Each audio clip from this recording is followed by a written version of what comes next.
안녕하십니까, 대구의사 K입니다. 명절을 잘 보내셨는지 모르겠습니다.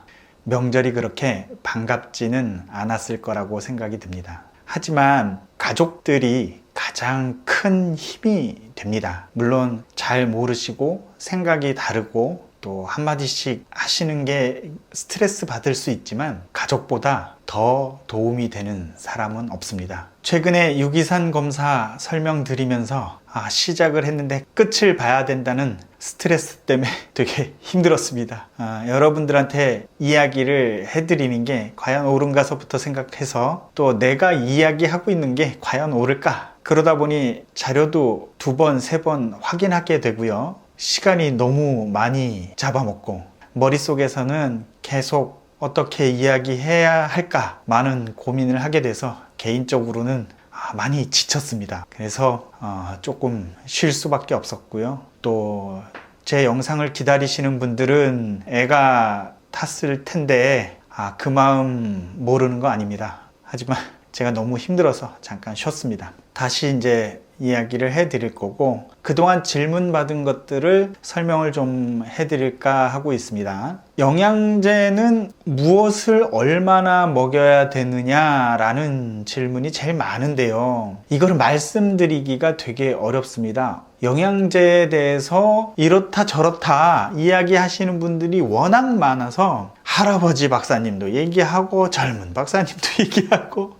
약사도 이야기하고 뭐 식품 영양 쪽에 종사하시는 분들도 이야기를 하고 하기 때문에 뭐라고 말씀드리기가 되게 어려워요. 또 결정적으로 제가 이쪽을 제조하거나 제 브랜드로 무언가를 약을 만들었다 하면 이렇게 만들었으면 좋겠다라는 생각은 있지만 제가 제조를 해본 적이 없기 때문에 뭐라고 얘기하기가 어렵습니다. 기본 원칙은, 첫 번째 원칙은 우리가 쓰는 약 중에는 전문 의약품이 있고요, 일반 의약품이 있습니다. 전문 의약품은 병원에서 처방전이 있어야 받을 수 있는 약이고요. 일반 의약품은 쉽게 나 이거 주세요 하면 약국에 그 약이 있을 경우에는 줍니다. 대표적으로 타이레놀, 아스피린 이런 종류의 약들이 있죠. 우리가 주로 먹게 되는 기능식품들은 약국뿐만 아니라 어디서든 판매가 가능합니다.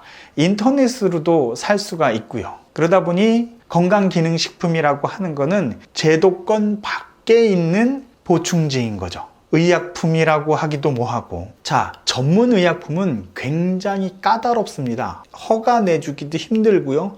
공장도 인증을 받아야 되고요. 철저하게 관리되는 약입니다. 그리고 일반 의약품은 전문의의 처방이 없더라도 받을 수 있지만 굉장히 이것도 까다롭습니다. 똑같은 영양제라 하더라도 일반 의약품 영양제가 있고요, 건강기능식품 영양제가 있습니다.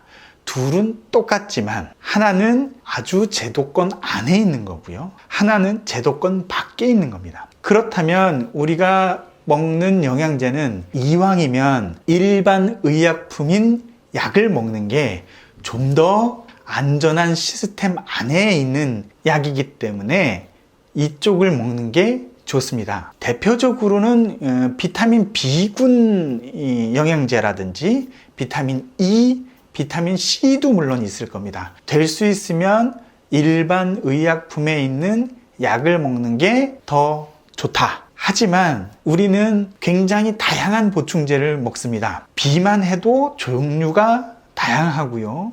활성형이 좋다, 비활성형이 좋다, 말도 많고, 또 카르니틴이라든지 비타민 D, E, 글루타치온, 리포익 액시드 이런 것들도 제도권 안에 있는 약들이 있는데 그거를 찾기가 좀 어렵고요. 또 번거롭습니다. 약국에 가야 되고, 또 똑같은 비타민 B라고 하더라도 용량이 되게 중요한데 이 용량이 일반 의약품들은 용량이 적습니다. 용량을 많이 담지를 못하게 하는 건지 어떤 건지 몰라도 밸런스도, 컴플렉스, 여러 가지 약을 섞어 놓은 것들도 밸런스가 맞지 않기 때문에 사실 일반 의약품에 있는 약들을 쓰면 좋겠지만 우리가 원하는 형태의, 원하는 용량의 다양한 약들 약들이 없다는 게 문제입니다. 건강기능식품 쪽에 다양한 제품들이 있기 때문에 이쪽을 선택할 수밖에 없는 상황인 거죠. 자, 기본 원칙은 일반 의약품인 영양제를 드시는 게 제일 좋다. 우리가 원하는 게 있다면. 저 같은 경우에는 일반 의약품이 내 마음에 드는 게 있으면 그걸 씁니다. 하지만 대부분은 건강기능식품을 쓸 수밖에 없고요. 또 건강기능식품이 국내에서 생산되는 약들이 많지가 않아요. 우리나라에서 생산하는 제품을 구하기가 어렵습니다. 그래서 대부분 아이허브라고 하는 사이트에서 주문을 하게 되는데요. 주문하면 빨리 옵니다. 생각보다 빨리 오고 다양한 제품을 비교하면서 할 수가 있는데 문제는 너무 다양하다는 겁니다. 너무 다양하기 때문에 어느 게 좋은지 어느 약이 우리 아이에게 맞는지 이런 거를 찾아내기도 되게 어렵고요. 약들을 많이 사야 되기 때문에 세금 문제도 있습니다. 관세가 붙기도 하고요. 그래서 나눠서 조금씩 사야 되는 이런 상황도 옵니다. 저도 할 수 없이 아이허브를 이용하기도 하는데요. 우리 아이들에게 먹이는 보충제는 식품입니다. 식품이라고 하는 거는 상할 수 있다는 겁니다. 대부분은 이거를 되게 간과하세요. 예를 들면 아스피린을 사왔다.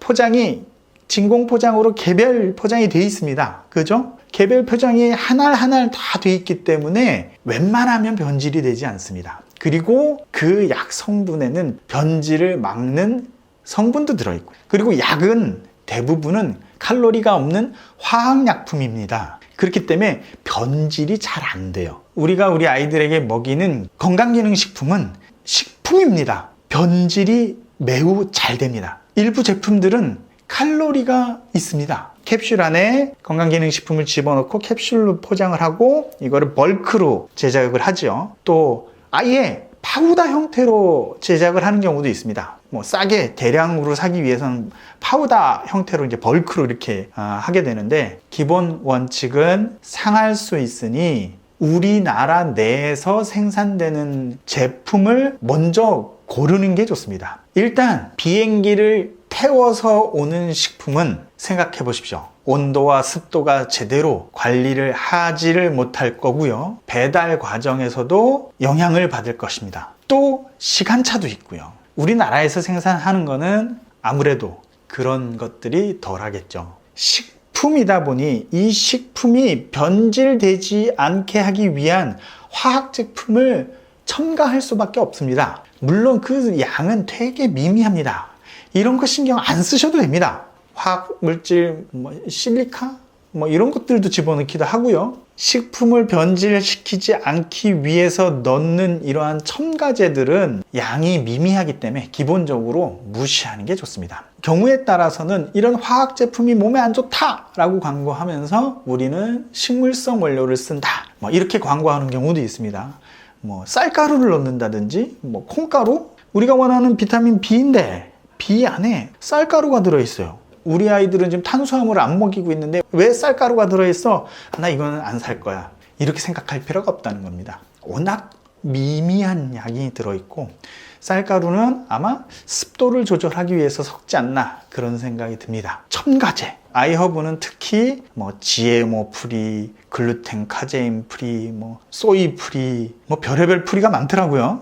그런 거 크게 신경 쓰지 않아도 됩니다. 국내 생산, 대한민국 내에서 생산하는 거는 매우 까다롭습니다. 우리나라 식약청이 아주 공무원스럽기 때문에 아주 까다롭습니다. 다양하게 생산할 수도 없고 규제도 많고 또 원산지 표기도 해야 됩니다. 그래서 국내 생산하는 기능의학식품들은 일단 외국에서 아무리 영어로 멋지게 써놨다 하더라도 국내 생산 약들이 더 좋다라고 생각합니다. 우리나라에서 구할 수 없는 거는 할 수 없이 외국에서 들여온다. 이런 원칙으로 제품을 고르는 것이 좋습니다. 또 한 가지는 어린이 포뮬라를 많이 구매를 하시는데요. 어린이 포뮬라가 보면 다 섞여 있고 유산균도 섞여 있고 다 들어 있습니다. 제가 원하는 모든 영양소가 다 들어 있는데 저도 구매한 후에 몇 번 먹이고 바로 버렸습니다. 왜냐하면 설탕이 너무 많이 들어 있어요. 설탕이 너무 많이 들어 있고 이걸 3개, 4개, 5개 먹어야 되고, 그것만 해도 어마어마한 설탕이 들어있습니다. 아이들이 맛있게 먹어요. 그리고 자꾸 더 먹으려고 합니다. 당연하죠. 설탕을 그렇게 범벅을 해놨는데. 그리고 또 한 가지는 용량이 굉장히 모자릅니다. 용량을 충분히 줘야 돼요.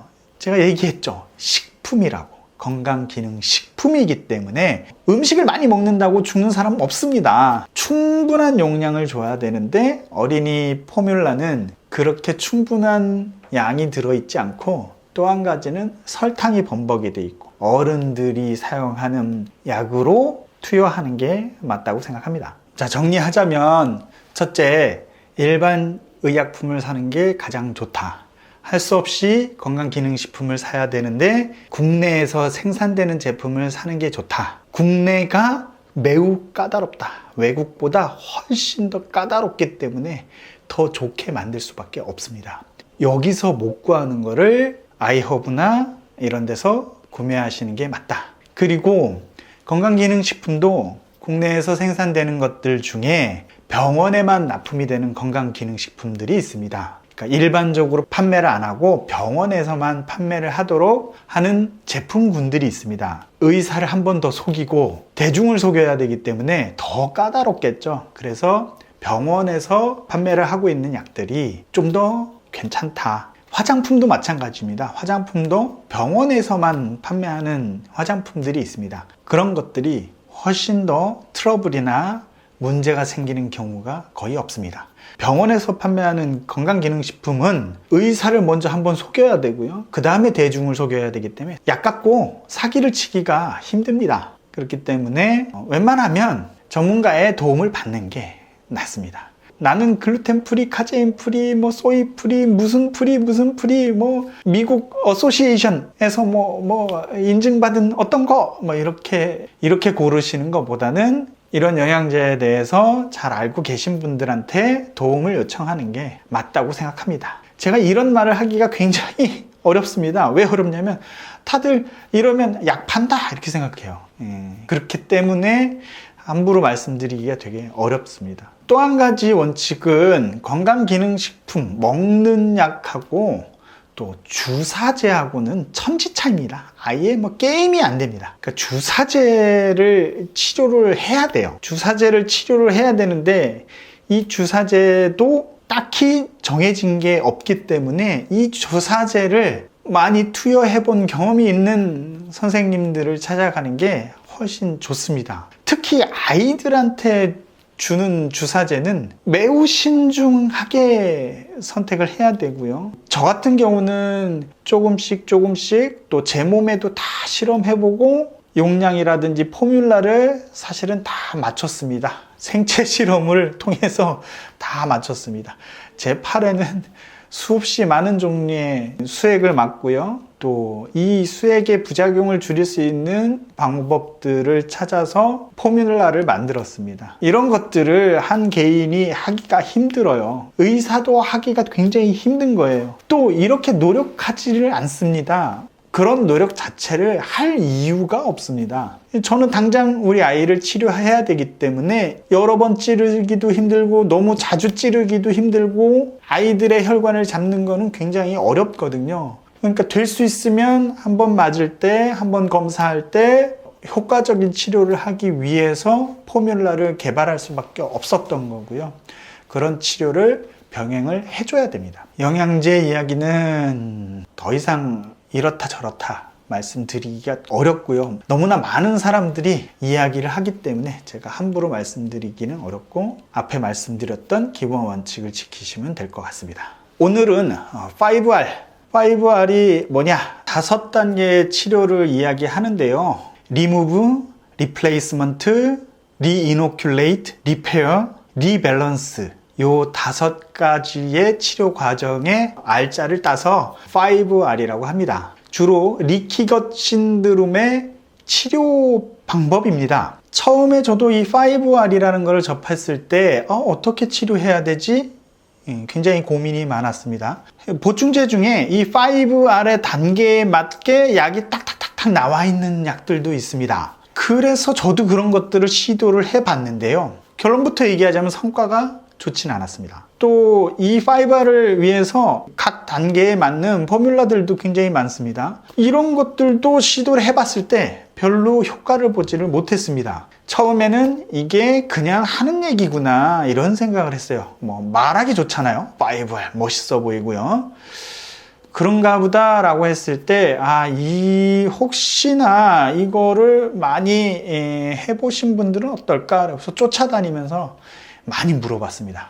그랬을 때, 5R의 이 5단계를 순서대로 가기가 굉장히 어렵습니다. 순서대로 사실은 갈 필요도 없지만, 중요한 거는 이미 제가 설명드린 것 중에 이미 5R이 다 들어 있습니다. 마지막에 R, 리밸런스는 제가 처음부터 밸런스를 굉장히 중요하게 생각을 해갖고 말씀드린 거고요. 식이요법에 대해서 제가 굉장히 강조를 하지 않았습니까? 이 방법은 이미 우리가 지금 하고 있고요. 또 첫 번째, 리무브는 굉장히 어렵습니다. 리무브가 다라고 생각해도 됩니다. 리무브처럼 어려운 게 없고요. 그거는 오늘 다 말씀드리기 어려울 정도로 복잡한 과정이 있고요. 또 리플레이스먼트라는 거는 위장의 효소들을 공급하는 방법들이거든요. 이게 왜 필요할까? 처음에는 저도 의아했어요. 이게 왜 필요할까? 리무브를 완성하려고 하면 리무브 단계에서 리플레이스먼트로 단계로 넘어갔을 때는 대부분 재발합니다. 그럼 다시 또 리무브에서 리플레이스먼트로 가야 돼요. 그러니까 리플레이스먼트를 잘하지 못하면 그 다음 단계로 가기가 어렵다는 겁니다. 확실히 리무브를 하고 확실히 리플레이스먼트를 하게 되면 이게 거꾸로 가는 확률이 줄어드는 거죠. 그 다음에 3단계는 리이노큘레이트는 유산균을 주로 이야기하는데 저는 개인적으로는 유산균이 좋긴 하지만 굉장히 신중하게 선택해야 된다고 생각을 합니다. 그래서 지금 현재 우리 아이에게는 리이노큘레이트는 시행하고 있지 않습니다. 또 마지막에 리페어는 먹는 약으로 안 됩니다. 주사로 할 수밖에 없습니다. 제가 포뮬라를 만들고 주사약을 강조하는 이유는 이 주사약에 모든 리페어가 들어있기 때문에 리페어는 단순히 먹는 거로 할 수 있는 일이 아닙니다. 자, 리무브 매우 어렵다고 했죠. 전문 의약품도 써야 됩니다. 또 검사도 따로 또 해야 됩니다. 우리 아이들이 섭취를 해서 안 좋은 것들을 제거를 하는 겁니다. 제거를 한다는 거는 우리가 케토제닉 식이를 하는 것 자체도 리무브가 될 수 있겠죠. 아예 우리가 좋지 않은 거를 제한한다는 거니까. 중요한 거는 다른 음식에도 알러지가 있을 가능성이 굉장히 높습니다. 그래서 오늘 얘기해 드릴 핵심은 IgG 알러지 테스트라는 거를 여러분들한테 소개를 해 드릴까 합니다. 이거는 체열을 해서 전문 용기에 넣어서 검사를 보내야 됩니다. 이 검사를 하게 되면 한 90종 정도의 음식에 대한 알러지를 검사를 할 수가 있는데요. 소아과 선생님들이 마스터 알러지 검사를 해요. 우리 흔하게 주변에 난 복숭아만 먹으면 큰일 나, 막 알러지 올라오고 난리가 나 라고 하는 분들 있죠. 이런 분들은 압니다. 본인이 뭐가 알러지가 있는지를 바로바로 압니다. 이게 마스트 알러지 검사에서 알 수가 있는 겁니다. 사실 굳이 검사를 하지 않아도 여태까지 살다 보면 대부분은 나는 이거 못 먹어, 이거 먹으면 큰일 나 라고 하는 것들이 있다는 게 그게 이제 마스트 알러지 검사고요. 그 마스트 알러지 검사뿐만 아니라 IgG 알러지 검사를 하게 되면 지연성 알러지 반응을 검사를 할 수가 있습니다. 지연성이라는 건 당장 먹었을 때는 몰라요. 그리고 평생 살면서도 내가 이거에 알러지가 있다는 것을 잘 모릅니다. 막 심한 두드러기가 일어나거나 호흡곤란이 오는 게 아니라 잘 모르게 넘어가기 때문에 내가 이런 음식에 알러지가 있다는 것을 알기가 힘듭니다. 그래서 꼭 이 검사는 필수적으로 해야 된다고 생각합니다. 더군다나 어린아이들은 자기 표현을 못합니다. 부모가 관찰할 수밖에 없기 때문에 우리 아이가 알러지가 있는지 없는지를 알아채기가 너무너무 힘듭니다. 반드시 마스트 알러지 검사와 IgG 알러지 검사는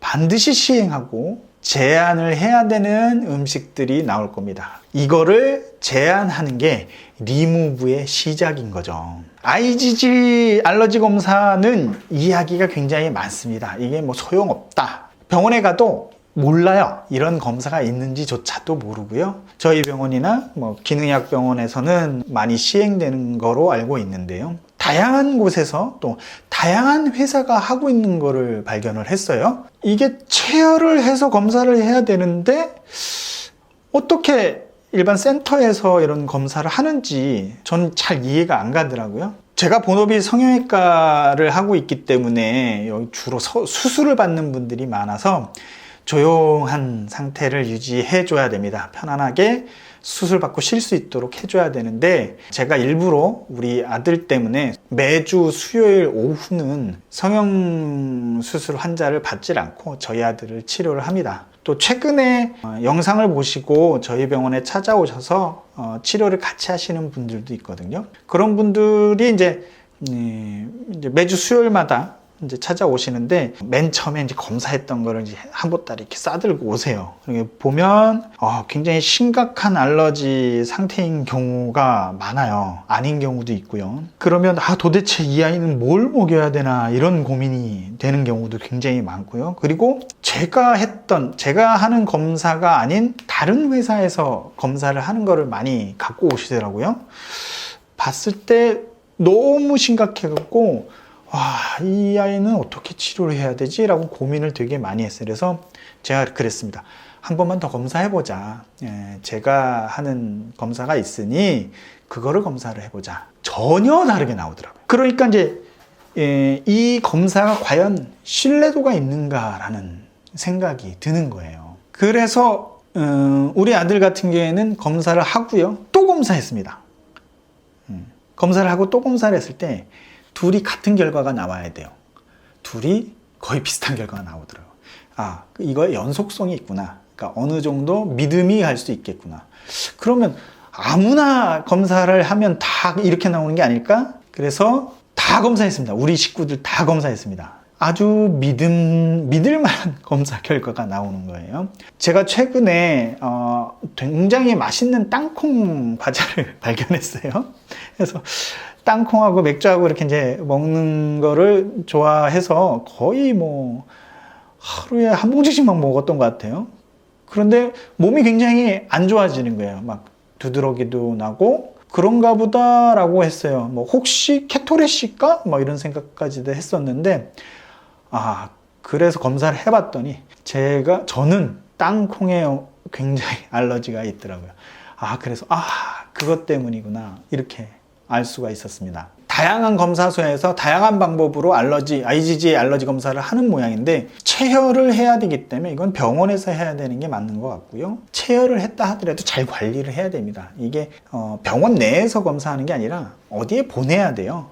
심지어는 미국에 보내는 경우도 있는데 과연 믿을 만한가라는 의심을 많이 했었는데 제가 다 검사를 해보니까 또 우리 아들도 여러 번 검사를 해보니까 믿을 만한 검사구나 라는 생각이 들었고요. 또 실제로 저도 제가 모르는 알러지를 이번 기회에 알게 됐습니다. 다시 한번 정리하자면 5R의 첫 번째 단계, 리무브 단계는 굉장히 어렵습니다. 일단은 마스트 알러지 검사, IgG 알러지 검사, 그리고 이미 케토제닉 식이 하고 계시죠. 그 다음에 또 한 가지는 장에 있는 유해균들을 제거를 해야 됩니다. 이 제거하는 방법이 굉장히 다양합니다. 또 식물성 천연 항생제, 천연 진균제, 수많은 영양제들이 있어요. 수많은 약들이 있습니다. 아이가 어리니까 이 항생제를 쓰기가 어렵지 않습니까? 항생제를 쓰면 안 된다고 여태까지 공부를 했고 아이한테 해로울지도 모르고 유해균뿐만 아니라 유익균도 제거가 되지 않을까 이런 생각 때문에 사실 많이 망설이는 게 사실인데요. 또 항생제도 종류가 몇몇 가지가 있는데 이것도 굉장히 신중하게 접근을 해야 됩니다. 그래서 이거를 개인적으로 함부로 할 수는 없는 일이고요. 이런 약 약들을 사용해 보신 경험이 있으신 의사 선생님들한테 도움을 청할 수밖에 없고 처방전이 필요한 약들이기 때문에 혼자서 할 수 있는 일은 아닙니다. 또 용량과 기간에 대해서도 다양한 의견들이 많습니다. 저 같은 경우에는 검사를 몇 가지 해요. 대변 검사도 하고 그 다음에 소변 유기산 검사도 하고요.